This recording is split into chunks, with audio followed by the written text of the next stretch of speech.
राष्ट्र सर्वप्रथम, राष्ट्र सर्वप्रथम, राष्ट्र सर्वप्रथम, राष्ट्र सर्वप्रथम। पुणे में गीता भक्ति अमृत महोत्सव कार्यक्रम का आयोजन किया गया। इस अवसर पर उत्तर प्रदेश के मुख्यमंत्री योगी आदित्यनाथ भी कार्यक्रम में शामिल हुए।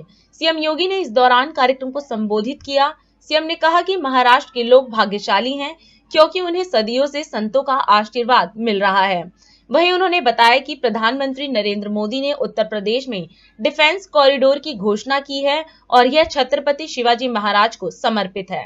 पूज्य स्वामी गोविंद देव गिरि जी महाराज की जन्म के अमृत महोत्सव, जिसे हम सब श्री गीता भक्ति अमृत महोत्सव के रूप में यहाँ पर भव्यता के साथ, पूरी दिव्यता के साथ आयोजित कर रहे हैं। विगत 75 वर्षों से वैदिक सनातन धर्म के लिए अपने पुरुषार्थ से, अपनी साधना से, अपने परिश्रम से पूज्य स्वामी गोविंद देव गिरि जी महाराज ने जो कार्य किया, जो आशीर्वाद सनातन हिंदू धर्मावलंबियों को दिया है, उनके प्रति कृतज्ञता ज्ञापित करने का एक अवसर यह गीता भक्ति अमृत महोत्सव के रूप में हम सबके सामने है। मैं इस अवसर पर अमृत महोत्सव की इस बेला में उनका हृदय से अभिनंदन करता हूं, स्वागत करता हूं और ज्ञानेश्वर जी महाराज से ही प्रार्थना करता हूं कि पूज्य स्वामी जी का सानिध्य, उनका मार्गदर्शन सनातन हिंदू धर्मावलंबियों को एक लंबे समय तक प्राप्त होता रहे।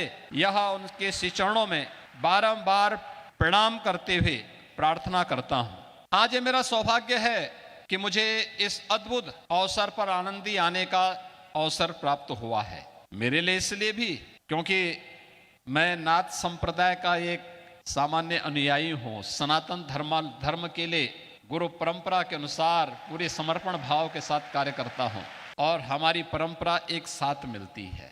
भगवान ज्ञानेश्वर जी महाराज की जो परंपरा है, उस परंपरा को प्रणाम करने और इस परंपरा के सेतु को जोड़ने का काम किया है पूज्य स्वामी गोविंद देव गिरि जी ने। उनके प्रति कृतज्ञता ज्ञापित करने के लिए आज मैं स्वयं यहाँ पर उपस्थित हुआ हूँ।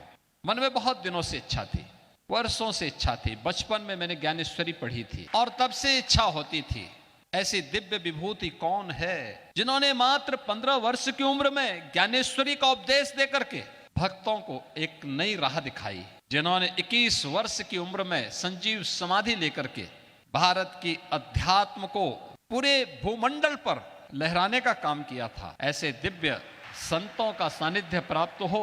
जगत गुरु शंकराचार्य, कांची कामकोटि के पूज्य शंकराचार्य जी महाराज इस मंच पर पधारे हैं। मैं उनका भी हृदय से अभिनंदन करता हूं, स्वागत करता हूं। बहनों और भाइयों, एक ही परिवार में 4 सिद्ध संतों का उदय, और महाराष्ट्र वाले इसीलिए सौभाग्यशाली हैं। इन पूज्य संतों का आशीर्वाद आज तो आपको प्राप्त हो रहा है, सैकड़ों वर्षों से प्राप्त हो रहा है। और भक्ति से उपजी ये शक्ति ही दुश्मनों के दांत हमेशा खट्टा करती थी। समर्थ गुरु रामदास जी छत्रपति शिवाजी महाराज को यहीं से पैदा करते हैं और छत्रपति शिवाजी महाराज पूरे भारत के अंदर उन्होंने जिस तेज को लहराया था, यह अद्भुत शौर्य और पराक्रम की धरती है। इसलिए है क्योंकि पूज्य संतों का सानिध्य प्राप्त हुआ, उनकी कृपा हमेशा यहाँ पे बरसती है। यहाँ के भक्तों ने अपने पूज्य संतों के सम्मान को जिन ऊंचाइयों तक पहुंचाया है, उसका परिणाम है कि शक्ति भी साथ साथ उनकी चलती है। और यह शक्ति का अद्भुत संगम छत्रपति शिवाजी महाराज के रूप में महाराष्ट्र के माध्यम से हम सबको देखने को मिलती है। आदरणीय प्रधानमंत्री जी ने उत्तर प्रदेश में एक डिफेंस कॉरिडोर की घोषणा की। यह डिफेंस कॉरिडोर भी छत्रपति शिवाजी महाराज को ही समर्पित है। तो यहाँ पे तो शक्तियां भी जुड़ रही हैं और पूज्य संतों के माध्यम से भी भक्ति भी आपस में एक दूसरे का सानिध्य प्राप्त कर रही है। और इसी का परिणाम है, जब ये शक्ति मिलेगी, भक्ति और शक्ति का अद्भुत संगम होगा, तब 500 वर्षों की गुलामी की दास्ता से मुक्त होकर के अयोध्या में राम मंदिर का भव्य अद्भुत क्षण भी, वह अलौकिक क्षण भी हम सबको देखने को प्राप्त होता है।